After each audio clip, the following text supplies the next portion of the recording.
Hi students, ಇವತ್ತು ನಾನು ನಿಮಗೆ ಎರಡನೇ ಪದ್ಯವಾದ ಸ್ವಾತಂತ್ರ್ಯದ ಹಣತೆ ಈ ಪದ್ಯವನ್ನು ಮಾಡ್ತಾ ಇದ್ದೀನಿ. ಈ ಪದ್ಯವನ್ನು ಬರೆದವರು KS ನಿಸಾರ್ ಅಹಮದ್. ಯಾರು? KS ನಿಸಾರ್ ಅಹಮದ್. ನೋಡಿ, ಮೊದಲಿಗೆ ಈ ಪದ್ಯವನ್ನು ತಿಳ್ಕೊಳ್ಳೋದಕ್ಕಿಂತ ಮುಂಚೆ ಈ ಪದ್ಯವನ್ನು ಬರೆದಿರ್ತಕ್ಕಂತಹ ಕವಿ KS ನಿಸಾರ್ ಅಹಮದ್ ರವರ ಪರಿಚಯವನ್ನು ಮಾಡ್ಕೊಳ್ಳೋಣ. KS ನಿಸಾರ್ ಅಹಮದ್ ನೋಡಿ, ಇವರ ಪೂರ್ತಿ ಹೆಸರು ಕೊಕ್ಕರೆ ಹೊಸಹಳ್ಳಿ ಶೇಖ್ ಹೈದರ್ ನಿಸಾರ್ ಅಹಮದ್. ಇವರು 5/2/1936 ಬೆಂಗಳೂರು ಗ್ರಾಮಾಂತರ ಜಿಲ್ಲೆಯ ದೇವನಹಳ್ಳಿಯಲ್ಲಿ ಜನಿಸಿದರು. ಇವರ ತಂದೆ ಶೇಖ್ ಹೈದರ್, ತಾಯಿ ಹಮೀದಾ ಬೇಗಂ. ಭೂಗರ್ಭಶಾಸ್ತ್ರದಲ್ಲಿ ಪದವಿಯನ್ನು ಪಡೆದು ಬೆಂಗಳೂರು ವಿಶ್ವವಿದ್ಯಾಲಯದಲ್ಲಿ ಅಧ್ಯಾಪಕರಾಗಿ ಸೇವೆಯನ್ನು ಪ್ರಾರಂಭಿಸಿದರು. ಇವರು ಬರೆದಿರ್ತಕ್ಕಂಥ ಕೃತಿಗಳು ಯಾವ್ದಾವ್ದಪ್ಪ ಅಂತ ಹೇಳಿದ್ರೆ, ಮನಸ್ಸು ಗಾಂಧಿ ಬಜಾರು, ನೆನೆದವರ ಮನದಲ್ಲಿ, ನಿತ್ಯೋತ್ಸವ, ಸುಮೂರ್ತ ಮುಂತಾದ ಕೃತಿಗಳನ್ನು ರಚಿಸಿದ್ದಾರೆ. ಇವರಿಗೆ ಬಂದಿರತಕ್ಕಂತಹ ಪ್ರಶಸ್ತಿಗಳು ಯಾವ್ದಾವ್ದಪ್ಪ ಅಂತ ಹೇಳಿದ್ರೆ, ಇವರಿಗೆ ಪಂಪ ಪ್ರಶಸ್ತಿ, ನಾಡೋಜ ಪ್ರಶಸ್ತಿ, ಕೇಂದ್ರ ಮತ್ತು ರಾಜ್ಯ ಸಾಹಿತ್ಯ ಅಕಾಡೆಮಿ ಪ್ರಶಸ್ತಿಗಳನ್ನು ನೀಡಿ ಗೌರವಿಸಲಾಗಿದೆ. ಇದಿಷ್ಟು ಕವಿ KS ನಿಸಾರ್ ಅಹಮದ್ ರವರ ಪರಿಚಯ. ನೋಡಿ, ಈ ಪದ್ಯದಲ್ಲಿ ಕೆಲವೊಂದು ಕಠಿಣ ಪದಗಳು ಬರ್ತವೆ. ಆ ಪದಗಳು ಮತ್ತೆ ಅವುಗಳ ಅರ್ಥ ತಿಳ್ಕೊಳ್ಳೋಣ.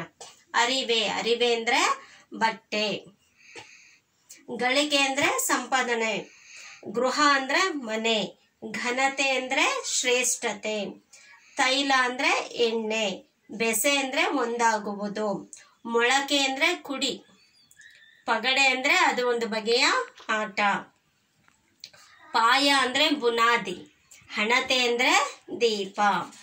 ಈಗ ಈ ಪದ್ಯವನ್ನು ತಿಳ್ಕೊಳ್ಳೋದಕ್ಕಿಂತ ಮುಂಚೆ ಈ ಪದ್ಯದ ಪ್ರವೇಶ ಏನಿದೆ ಅನ್ನೋದನ್ನ ತಿಳ್ಕೊಳ್ಳೋಣ. ನೋಡಿ, ಈ ಪದ್ಯದ ಆಶಯ ಕೂಡ ಆಗಿದೆ ಇದು. ನಮಗೆ ಬಂದಿರುವ ಸ್ವಾತಂತ್ರ್ಯವನ್ನು ನಾವು ಸದಾ ರಕ್ಷಣೆ ಮಾಡಿಕೊಳ್ಬೇಕು.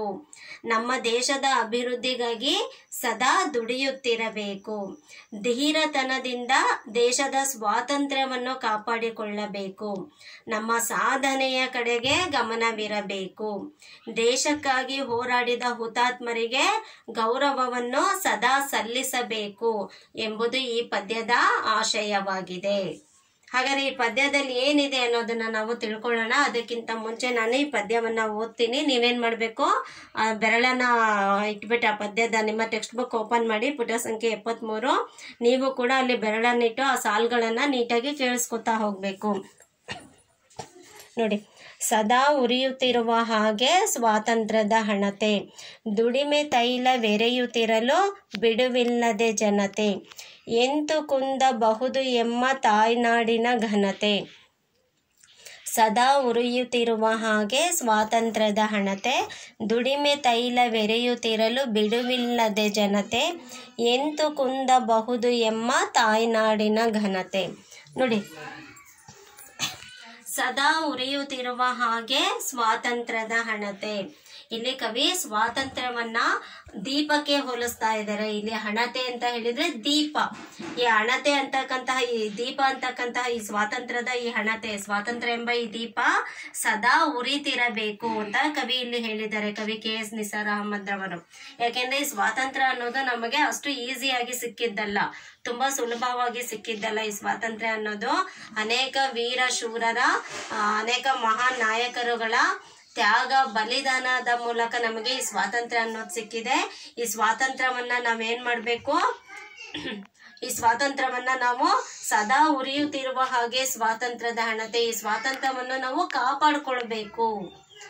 ಮುಂದೆ ದೀಪ ಆರ್ದೇ ಇರೋ ರೀತಿ ನೋಡ್ಕೋಬೇಕು ಅಂತೀವಲ್ಲ, ಅದೇ ರೀತಿಯಾಗಿ ಸ್ವಾತಂತ್ರ್ಯ ಅಂತಕ್ಕಂಥ ಈ ಹಣತೆಯನ್ನ, ನಮಗೆ ಸಿಕ್ಕಿರ್ತಕ್ಕಂಥ ಈ ಸ್ವಾತಂತ್ರ್ಯವನ್ನ ನಾವು ಕಾಪಾಡ್ಕೊಳ್ಬೇಕು ಅಂತ ಕವಿ ಈ ಒಂದು ಸಾಲಲ್ಲಿ ಹೇಳಿದ್ದಾರೆ. ಈ ಸ್ವಾತಂತ್ರ್ಯ ಎಂಬ ದೀಪ ಆರ್ದೇ ಇರೋ ರೀತಿ ನಾವು ಅದನ್ನ ನೋಡ್ಕೋಬೇಕು.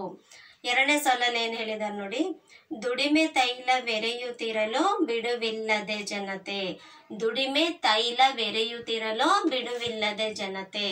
ನೋಡಿ, ಒಂದ್ ದೀಪ ಉರಿಬೇಕು ಅಂದ್ರೆ ಅದಕ್ಕೆ ಏನ್ ಬೇಕು, ಎಣ್ಣೆ ಬೇಕು ಮತ್ತೆ ಬತ್ತಿಬೇಕು ಅಲ್ವಾ. ಅದೇ ರೀತಿಯಾಗಿ ಈ ಸ್ವಾತಂತ್ರ್ಯ ಅಂತಕ್ಕಂತಹ ಈ ದೀಪ ಉರಿಬೇಕು ಅಂತ ಹೇಳಿದ್ರೆ ದುಡಿಮೆ ಎಂಬ ತೈಲ ಬೇಕು.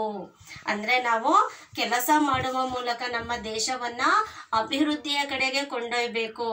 ಅಭಿವೃದ್ಧಿ ಕಡೆಗೆ ನಮ್ಮ ದೇಶವನ್ನ ನಾವು ಕರ್ಕೊಂಡು ಹೋಗ್ಬೇಕು. ಯಾವುದ್ರ ಮೂಲಕ? ದುಡಿಮೆ ಎಂಬ ತೈಲದ ಮೂಲಕ. ದೀಪಕ್ಕೆ ತೈಲ ಅಥವಾ ಎಣ್ಣೆಯನ್ನ ಹಾಕಿದ್ರೆ ಆ ದೀಪ ಉರಿಯತ್ತಲ್ವಾ. ಅದೇ ರೀತಿಯಾಗಿ ನಮ್ಮ ದೇಶವನ್ನ ನಾವು ಅಭಿವೃದ್ಧಿ ಕಡೆಗೆ ಕರ್ಕೊಂಡು ಹೋಗ್ಬೇಕು. ಅದು ಯಾವ ರೀತಿ? ದುಡಿಮೆ ಎಂಬ ತೈಲದ ಮೂಲಕ. ಹೀಗೆ ದುಡಿಮೆ ಅನ್ನೋದು ಸ್ವಾತಂತ್ರ್ಯದ ಹಣತೆಗೆ ತೈಲ ಇದ್ದಂತೆ. ಈ ದುಡಿಮೆ ಅನ್ನೋದು ಈ ಸ್ವಾತಂತ್ರ್ಯ ಅಂತಕ್ಕಂಥ ಈ ಹಣತೆಗೆ ಏನದು? ತೈಲ. ಸ್ವಾತಂತ್ರ್ಯ ಎಂಬ ಈ ಒಂದು ದೀಪಕ್ಕೆ ಎಣ್ಣೆ ಇದ್ದ ಹಾಗೆ. ಯಾವುದು? ಈ ದುಡಿಮೆ ಅನ್ನೋದು. ತೈಲ ಅಂದ್ರೆ ಎಣ್ಣೆ. ನಮ್ಮ ದೇಶದ ಜನರು ಕೂಡ ವಿವಿಧ ಕ್ಷೇತ್ರಗಳಲ್ಲಿ ದುಡಿತಾ ಇದ್ದಾರೆ. ಹಾಗಾಗಿ ನಮ್ಮ ಸ್ವಾತಂತ್ರ್ಯದ ಹಣತೆ ಉರಿತಾ ಇದೆ. ಹೌದ್ ತಾನೆ?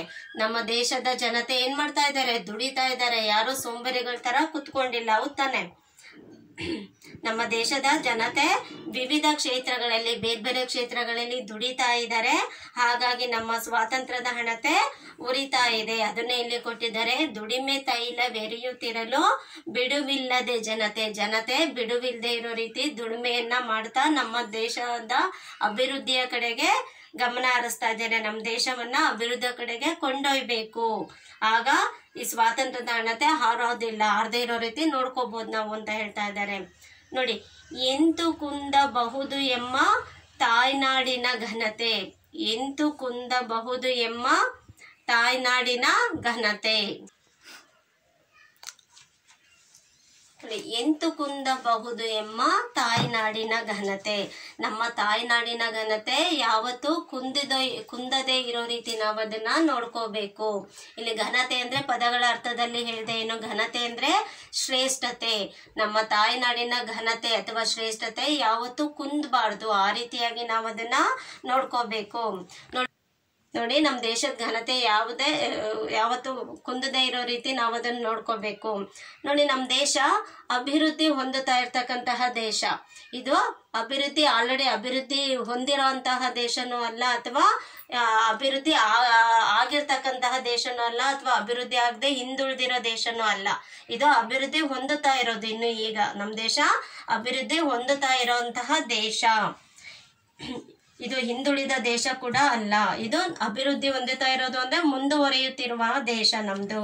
ಈ ದೇಶದ ಘನತೆ ಯಾವತ್ತೂ ಕುಂದದಂತೆ ನೋಡ್ಕೋಬೇಕು ನಾವು. ಈ ದೇಶದ ಘನತೆ ಕುಂದದೇ ಇರೋ ರೀತಿ ನೋಡ್ಕೊಳ್ಳೋದು ನಮ್ಮ ಪ್ರಜೆಗಳಾದ ನಮ್ಮ ಜವಾಬ್ದಾರಿ, ನಮ್ಮ ಕರ್ತವ್ಯ ಕೂಡ ಅದು ಹೌದು. ಇದು ಈ ಒಂದು ಪದ್ಯ ಭಾಗದಲ್ಲಿ ಇದೆ. ಮುಂದಿನ ಪದ್ಯ ಭಾಗದಲ್ಲಿ ಏನಿದೆ ಅನ್ನೋದನ್ನ ನಾವು ಮುಂದಿನ ವಿಡಿಯೋದಲ್ಲಿ ನೋಡೋಣ. Thank you.